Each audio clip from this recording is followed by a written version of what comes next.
us, Team Canada, at the 2019 Interski Tele Indoor Workshop.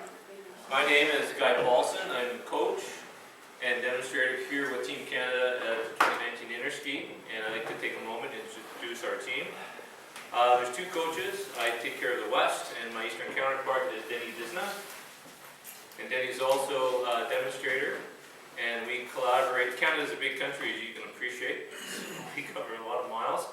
And it also gives me a privilege to introduce our team members. Larissa Piton. Beside her is our president, El Presidente, Dennis Lawrence, who's working with you this afternoon. The man with the camera and the drone, Kawasaki-san. And where is René Luc? He is right here. The man in black, René Luc Morin. And part of our extended delegation is Sid Fraser. So there she is, right? What's going around the table here right now is a pad of paper. I'll take that with me. And if you wish, I'll send you the PowerPoint presentation if it's of any help. Great. So when I was asked to put this together from our organizing body, they said you have about a half an hour to put something together. So today is really, it's a snapshot of what we're all about, our methodology, supporting the techniques that you saw today on the slope.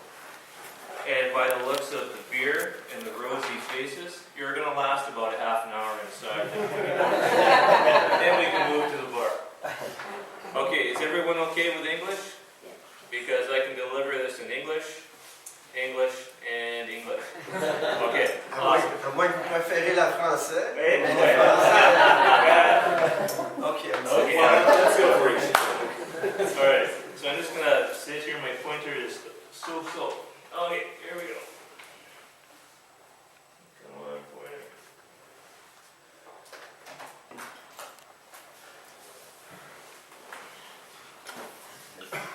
Okay. So, as I mentioned, Team Canada is in the Paparovo. We represent, there's CANSI here, which is our Nordic body. With us also is CADS, that's our Adaptive Snow Sports. Snowboard is represented by CASI, they're the people in black. And then Alpine, which is CSIA. Our delegation here in Paparovo is approximately 37 delegates all in. We represent approximately, between each of the four organizations, 30,000 members within Canada and worldwide. So it's one of the first times. Hey, Marty, come on in. Yeah, come on in. No one's going to bite. Yeah. Hey. We'll just pause the tape here for a second. We got a couple people left.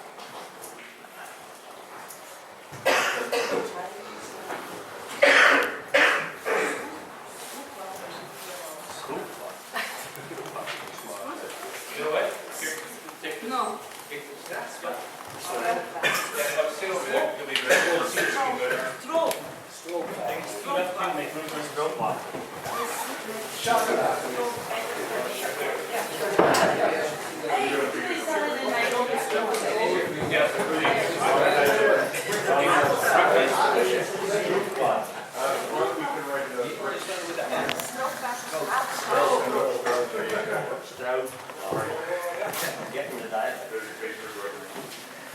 You can sit up in the windowsills.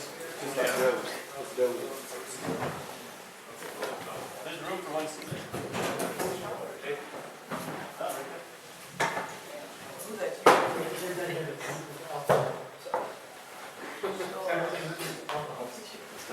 No, you Kiwis, mate. What are you doing? That's why I like take Kiwis and Aussies. Are we going to have to keep you guys apart today? Okay, we're settled, so we'll carry on. Thanks.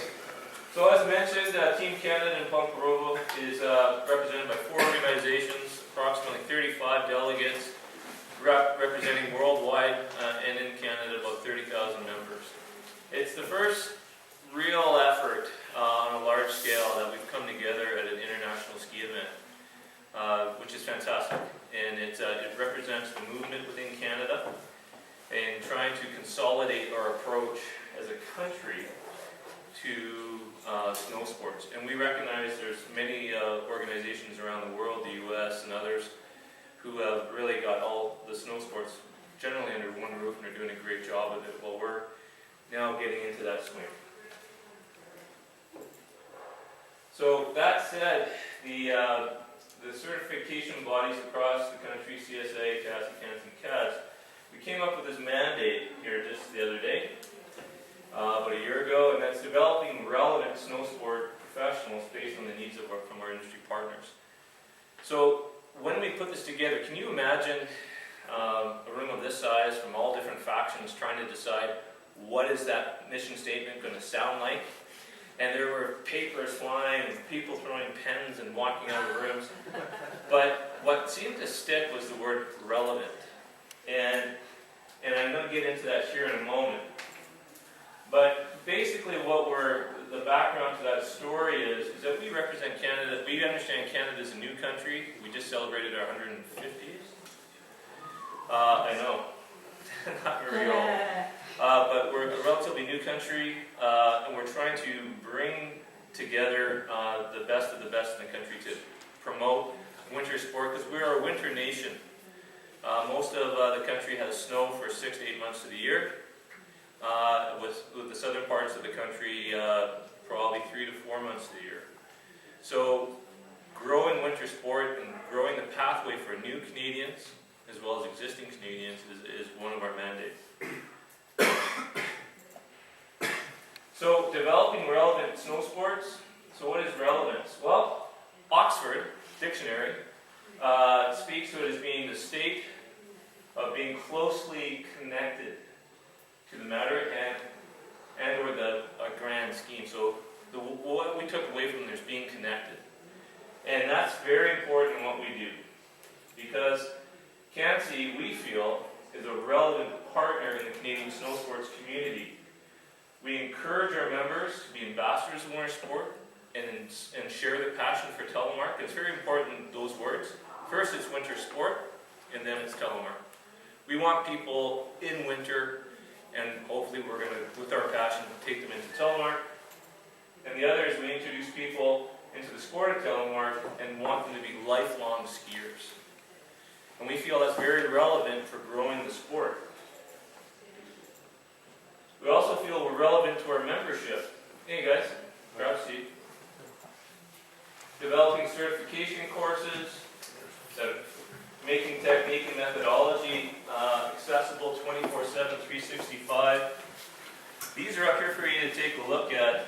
Hey Scotty, not only do we develop our own, in all of this, we don't print manuals any longer, it's all online, which is fantastic. But we also co-develop content with Alpine as well, with CSIA and others, so which is fabulous. We create funding for members who need to, or in a position that they can't afford to go on courses, or in courses, or looking for courses in the high parts of Canada, up in the Yukon or the Northwest Territories, or in remote areas. We provide funding for that. As well as we have regular updates. Canada is a very big country, and we have 6 regions that all talk to one another all the time. And that's very important, because it's very easy to be very regional in a country of our size. And we also fund and operate a national board and technical committee. So again, we feel that's being relevant and connected to our membership. We also feel like we're relevant to the skiing public. And that is, we build our courses and promote our instructors to be authentic. And being authentic, if I look at everyone in this room, and I've had a chance to ski with many of you already, there's as many personalities in this room as there are individuals. And we promote personalities on our courses. Having our participants understand their strengths, what they're good at, whether they're loud and gregarious, or whether they're very not serious, but perhaps weighed and measured. We want people to bring their strengths to teaching the sport and being authentic, being themselves. We also promote pursuing excellence, being lifelong learners. Not just getting your first level of certification and that's it. but training for the next one and the next one. We also promote empathy, the ability to connect and understand how your student might be feeling. Super important without creating judgment or having judgment. And the last one here, if I can get it to happen, is we provide our instructors on our courses to be able to make decisions. If you think of the amount of variables in a day that happen, weather, snow conditions, the state of mind of your athlete or your student, their mental state, the physical state, their equipment, the ability to respond quickly and carry on is critical. Lastly, CANSI relevance comes down to this. It's a teaching and skiing methodology that allows ski instructors to be well connected to their students. I hope today each of you felt some sort of connection with your workshop and your workshop leaders today. I hope you felt some good eye contact. I hope you felt like we genuinely wanted you there, because we did. We did. We wanted to share our passion with you on the snow today. So, the Canadian teaching approach, that is what being relevant now looks like when we funnel this big idea of being connected to the community, the ski industry, our membership. How do we deliver that? And we deliver that through a systematic approach called, again, the Canadian Ski Teaching Approach. And this is just a snapshot. This book is quite long, and Dennis is already halfway through Bedtime his reading at its best. Yeah, exactly. So, what we're going to cover today, and we're happy to stay back and afterwards, and again, we can send and share information. We're going to take a snapshot, and two key pillars to our approach is reflective learning, which is essentially it's student-centered, creating experiences in which the teacher and the student can collaborate on. And the other point that we're going to cover today in this presentation is the decision-making process for instructors.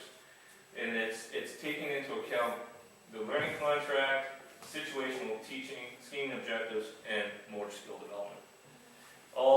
And again, this will simply be a quick overview. Now I just need to quickly do this. Thanks for your patience.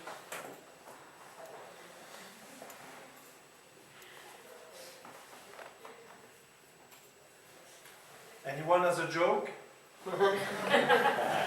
One second. I won't. A censored joke. Okay. Okay. What do you think? What's one that's nice? No, he doesn't have it. I'll just go, what's the difference between a real snake and a ski school snake? I don't know. Ski school snake, the asshole's up front.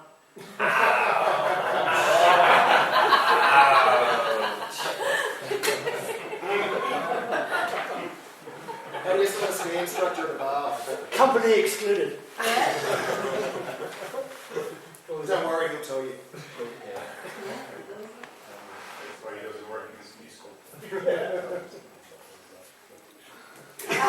Yes. Good. All right. Thank you. So what we're going to go through is our one of the modules in our ski teaching approach here. And again, if I haven't said it already, I apologize. CANSI is as much about telemark as it is about cross country.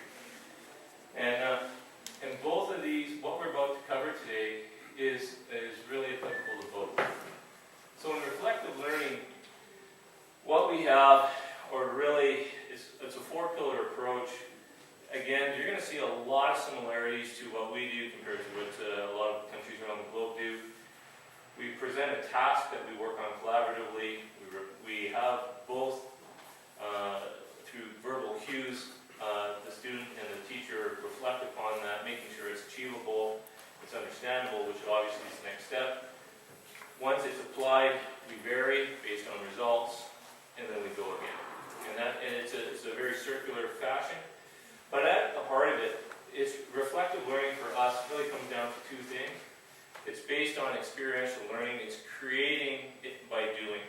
It's creating lasting memories that are relevant to the sport of Telmore or Nordic skiing. And the other part to that, it's student-centered. It's taking into account the needs of the student, both physically, mentally, emotionally, as well as what is going on around them in the situation, in the mountain environment. So that said, what we're going to do is you'll see here, we'll see tasks. We're going to break each of those 4 down. So with task, really, in a snapshot, the teacher designs the task based on conversation, looks at, again, where are they in the development of their motor skills? Are they just being introduced to something? Are they in the acquiring stage? Are they consolidating that skill set? Perhaps it is consolidated and now they're refining it. Or perhaps they're beyond refinement like you guys are and ladies are. And in many cases, it's creative variation. How do I apply this skill set, this motor skill to the situation? So that's what's going through our head up here. Down here, what we're saying to the student is, are they recognizing their skiing objectives? Are they ready to learn and clarifying the task? I've heard in one of the sessions here, learning really doesn't happen, I believe. I'm paraphrasing from one of the countries. Learning doesn't really happen until the student is clear. They're ready. And so this is on the front end of any lesson with us or any task with us. Once we've done that, we have a chance to reflect upon what was initially agreed. There's two-way communication. There's active listening. I love the joke about an instructor and a snake. And the reason for it is because one of the most difficult challenges for many of us is listening. And it's not just with our ears, it's with our eyes, taking a moment to see the body language of our students. And I think we've all have come to learn over the years who is the one who's anxious and ready to go, who's the one who's just purely anxious and wants to stay. So learning to listen and read body language, learning to hear what people have to say. The student, and that's our job as teachers, but the student, what we're looking for them to say, or what we're asking them to feel or think is, what did I experience? What's the feeling I'm after? What's the physical sensation? What we call the kinetic chain. What is the feeling coming through the body? And last of all, what was the overall result? What did I try and what came of it? Again, I'm paraphrasing quickly just because of recognizing my audience this afternoon. We've had full days. But again, this is a snapshot here. Once we've gone through the reflection, then we want to make sure everyone understands. So as we're going through it, I think most of us know in our ski teaching experience, I can talk to a student, I can have them say, yeah, I got it, guy. I think this is clear. Are you sure? Yeah, this feels good. They look ready. They're poised. I'm on the right terrain. And then they go do something completely different. So this is an opportunity for us to make sure that there's a deeper understanding of the task at hand. So again, we encourage critical thinking through the assessment and development process while they're doing their task, if you will, and then clarifying that task, making sure that did you feel this part of the body in this part of the turn, yes or no. And then with the student, they're going to say, well, why did this happen? How do I influence the outcome? What should I do next? We're asking the student to be, this is what we call part of that student-teacher contract, is even at the beginner levels where ski teachers, and I think most of us would agree, ski teachers tend to be much more prescriptive, meaning because they don't have the experience, we're kind of coaching them along a little bit more clearly, a little bit more strongly, because they just don't know what's next. But as you go through the rank of skiing, where soon they're no longer beginners, they're intermediates, they're advanced, or they're experts, they have the ability to process, what did I feel, what is the outcome, and so we tend to have more of those conversations then. Once we have tried, or once we've gone through that understanding phase, we've applied the task at hand, Now we have a chance to get some variation to it. We do that through guided mileage, we do that through skill drills. There's a common saying in Canada, skill drills, you keep the skill and you lose the drill. And that is, a skill drill is not a way to ski, it's a way to harness a new feeling. And then of course, it's giving, also the other part to this is terrain, is one of the best teachers of them all. I know many of you know that, but there's no better way of a student feeling something on a piece of terrain that you've set up through guided discovery. The student, again, we're asking them to be part of the conversation, not just us describing things, but again, how do they focus their effort? How do I adjust to the situation? And how do I challenge myself? This is part of the dialogue between the teacher and the student. This is something that we, again, promote through good communication, as opposed to us saying, just do this, bend the knees and follow me for an hour and a half. There's a lot of dialogue that goes back and forth. This morning, I had a great conversation. I don't see it here, with both Martin and Seth from Austria. And in just the dialogue that we ran through was just through all these cues, asking these questions. And what came out was more and more understanding with them of what we do in Canada. Next up, in our manuals here, I won't go through this, but again, through the great work of Denis and others, we have in our manuals some very easy verbiage for new instructors as well as experienced ones. What are the common areas at this stage, and what would be some potential solutions? So once we've gone through the first phase of what we call, let's bring it up to the top here, what we call here in our reflective learning, then what we do, the next step 2, and this will be our final one here for today, is we need some power. Once we establish the communication line, which is critical in any sort of teaching situation, is empowering the instructor to make decisions. And that comes with a number of different, what we believe, constituents. One being situational, the situation. If you were with me today in the morning session, we found ourselves suddenly from a wide, relatively low angle slope to an increasing steeper slope in a funnel. And rather than saying, well, let's just ski to the next stop, our group, what we did is we dealt with it as real live ski teaching. It was, how are we going to adjust to the situation? So that's one of the constituents. The learning contract I've talked about is the communication, the relationship between the student and the teacher, and how that goes on through the lesson, hopefully through a lifetime. The skiing objectives, and of course the last one here is motor skill development. So we'll touch quickly on each of these.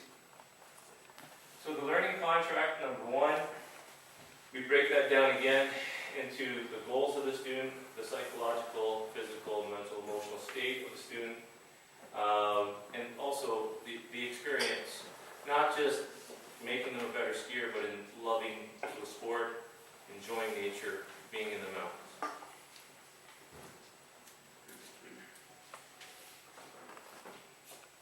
Situational is, again, as I mentioned today, what was the snow like at 8:47 this morning? It was perfect. It was beautiful. There was this much corn snow right on the top, as Renee said, that underneath, and if your skis were tuned, it was awesome skiing this morning. What was the snow? Because I wasn't there. Yeah, it was water skiing this afternoon at 2:47. So situations through terrain, conditions, but also too, the other part that's changing a lot, and we recognize this in Canada because we have mountains, or we have ski areas in the valleys that are low and mountains that are high, is also we find our students are also changing all the time through it, and so again, that's something for us to consider, and we do cover that off in the learning contract. But under situation, we have terrain, the conditions itself, the terrain. How many of you mindfully teach with terrain as instructors? Yeah. My go-to guy often in these situations is Richard, just because we were rapport, we've known each other for years, we skied in Australia together and here. Richard, why don't you just share with the group one of your go-to situational situational terrain moments where you see something, it's there, you gravitate, what would that be? I think what I really like is, end of the day, in Australia, often it's warm, often we get those nice, well, I think they're nice, but you guys might not, piles of wet snow or sugary man-made snow that's been scraped up throughout the day. And guests generally really don't like that, but by helping them understand what's going on at the very top of the turn, how they can use the changing pressure, the changing surface area on that bump to gain control in an area where previously they didn't have control, Yeah. I think it's enjoyable to make that change in their skiing, and it's also the doors it opens for them. And it's always great fun when you get to do that with someone. So using not just terrain but the snow condition. Yeah. Great. How about you? Anything that comes to mind? Yeah, I'd like to find, in a lot of places where I spend most of my time teaching, the runs aren't just flat and cut. The ends of the run kind of bank up a lot, like little valleys. And so for someone who's learning how to turn and change direction, taking them into that little slope up and rolling back down, almost like a mini half pipe, is really useful to get people to change direction and have it be not so fearful for them, because they're not so much going right down the fall line, but they're going up an incline and sloping back down it. Great. Anyone else, generally? This is a terrain that you guys feel that it's situational, you've come to it, how does it help you? You guys, come on, there's got to be something. Sometimes I even use the opposite. So the problem I get in Jackson Hole is you get people, their goal is to do Corbett's. Yeah. And it's big. It's Yeah. like a 5-meter drop, and you know they're not ready. Yeah. But you don't want to take them in there because you know they're going to get hurt. So you try and take them somewhere where they fail without the consequence. So situationally, it'd be like a blind corner, and then they come around it with speed, and then you can video them and see what they happen. So part of your presentation was the part of the learning is the reflective process, right? So if you have that slide of the reflective process, you need to have them safely fail to reflect upon what worked and what didn't work, and then it gives them a task that they need to go and achieve. So I would say in Jackson we pretty much almost always are doing terrain-based because that's what people want. But you could go the far extreme, which is that, or it could be Fantastic. So it could be they lean inside away from their outside ski and they can't control much, that sort of thing. Great. Excellent. Thanks for that. So terrain assisted conditions, the learning environment, and I'm just going to pause the learning environment here just as a group. Safety is overarching. Again, learning environments related to terrain. I find that you can be a reasonable instructor, but if you are even better at selecting terrain, your chances for a positive outcome is high. Terrain, as an example that has been given around the table here, is leading what we feel in our Canadian approach is guided discovery. Very few words, and setting up the student for success through a guided discovery moment through terrain. Just want you to ski this terrain. We're working on our edging. We're in a concave situation. The mountain's coming back at me. My foot's out there. My edge angle's high. Fantastic. The person feels like a rock star. Yeah. Just a actual 30-second anecdote. Kawasaki, our amazing photographer of all types of drones and cameras, when he was taking his level 4 Alpine at Whistler, I had the privilege of being his course conductor and examiner. And at that time, Kawasaki's language skills with English were low. And he taught one of the best lessons I've ever seen in my life. It was few words, lots of pictures, and the terrain was perfect. Consequently, everyone in that group, their skiing just soared. So it's more than just words, it works. And I really encourage you guys if you're not already in your approach in ski teaching, terrain-based or terrain-assisted learning, fantastic stuff.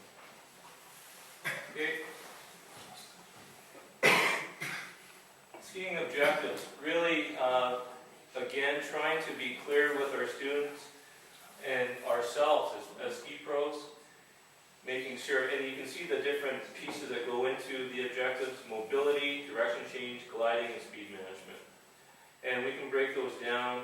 They have mobility. I think a group like this would understand, probably for people who are beginners and novice, getting able to move in their equipment from A to B.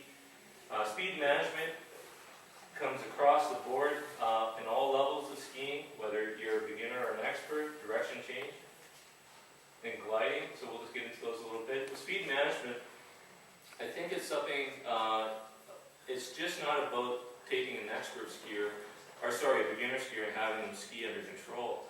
It's even applicable to the expert skier like yourselves today. If I looked at the really good skiers in this group, and believe me, there's a lot of you, I saw an automatic translate adjustment to the number of your skiing on going from the transition from a steep onto the flats. You kept your energy, you kept your flow in your skiing, your deflection, and that is an example of speed management. And so the ability to not only control yourself, your speed, but to maintain off-road terrain features or accelerate when required. And these are examples. And again, this is, much of you, if not all of you, know this intuitively, but this is again a snapshot into how we take our instructors through a step-by-step process. Okay, gliding. How many of you remember the first day you glided on your skis? What was it like? Sensational blast. But it was in the backyard of my father's house. So it was Yeah. Yeah. But still, every time we glide, with skating or Yeah.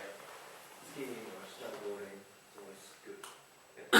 If you think as human beings, the species, which we are, gliding isn't really in our repertoire. You know, look at these things, right? They're not made for gliding. So getting people hooked on the sensation of gliding is pretty special. And I think, again, more and more resorts are doing this, and I certainly encourage this in any sort of ski teaching, is that we're looking for those first few moments of gliding not to be defensive, but offensive. We want those people to glide. We want to see them taking their poles and pushing because it's the best feeling in their lives. Because we're shackled by gravity as humans. The moment we get skis on our feet, it's a different world for us. So again, that is when we talk about gliding, we're just not talking about the physical aspect, but also the emotional aspect. Direction change. Pretty straightforward. Again, we spoke a lot about direction change today. You would have heard in the 4 technical references from the team out there on the snow, the lower body leading the upper body, and so forth. And then just lastly here, what we're going to get into, the last constituent of this motor skill development. What I'm going to do is I'm just going to fast track it to here, to the end. And again, this manual is here for everybody, but in our system, we have these 5 areas. We have the initiation, the acquisition, the consolidation, refinement, and creative variation. That is, we understand through our research and development, and a lot of this data is not ours exclusively or even proprietary. It's the research that we've done from many sporting institutes. It's the ability to train our muscles and our bodies to move a certain way on skis. So initiation is an introduction to a way to move our body, move our limbs. The acquisition is, once we've introduced it, is the guided mileage. It's getting the experience. It's building up those experiences as what we talked about earlier. Consolidation is when, if you would have seen today in our progression, consolidation really happens at what we call parallel telemark. It's where the skis are parallel throughout the turn, the skills are blended. And then the last 2 here is once you're consolidated, you're looking to refine them. You're looking to get edging sooner, more progressively, pressure controlled better, more sensitively, your time better, you're coordinated better. And then lastly, this is where we start to deal with folks like ourselves in this room, we're pretty refined in our skill sets, our motor skills, our gross motor skills. And what we're now looking to do is to be creative with them. How do I go from long turns to short turns? How do I ski with a lure? How do I ski in powder? How do I ski in bumps? We apply skills to certain situations at certain speeds. And so with that, we find that with the motor skill development, this is what we often refer to in our own language is AIC RCB. Okay, and just to wrap up here before we start to fade off here, is again, reflective learning. Good instruction uses tasks that target specific motor skills and allows reflection on these tasks. Through the learner develops an understanding of what to do, why, how modify the actions and motor skills to improvement. And that's true learning, we feel. And our approach is very much that, being reflective and student-centered. And we hope today that you saw that on the hill. So I know this is dry, it breaks it down, and this is why we like to do this inside, not outside. And so we hope today on the snow, as we were saying earlier, that you saw it in action, and we very much, on behalf of our team, appreciate that we had such a great audience today come out and enjoy it. And we saw some fabulous improvements. I mean, our team came in today, and everyone was just blowing, going, geez, yeah, this person from the Netherlands, she's just seeing this turn they made. It was fantastic. So it's great to see that what we're doing seems to have some sort of merit to it. So at this time, before we wrap up, I'd just like to open the floor to any thoughts, questions, or comments. I have a question. It looks like you guys have been working on the manual as far as changing up to basic experiential learning. Yes. So you have like some of the reflective stages and stuff like that. So which models are you guys basing off of? We're working, thank you for the question, we're working very closely with the CSIA Okay. and their educational committee and their tech committee. Okay. Yeah, and they've gone to a number of sources. Okay. Yeah, in fact, the one that I do know, believe it or not, is Tennis Canada. Okay. Yeah. Okay. I was once told that never pause too long for questions because it makes it awkward. So I'm gonna take that as it was a good day out there, and I hope this provided a half an hour snapshot of what we do and what backs up the science to, or at least the teaching science of what we do in the snow. Now, so on behalf of Team Canada, I'd like to say thank you. And while we're all together, I'd like to also talk about tomorrow. Who's presenting tomorrow at this time? The stage is yours. Now that you have everyone here,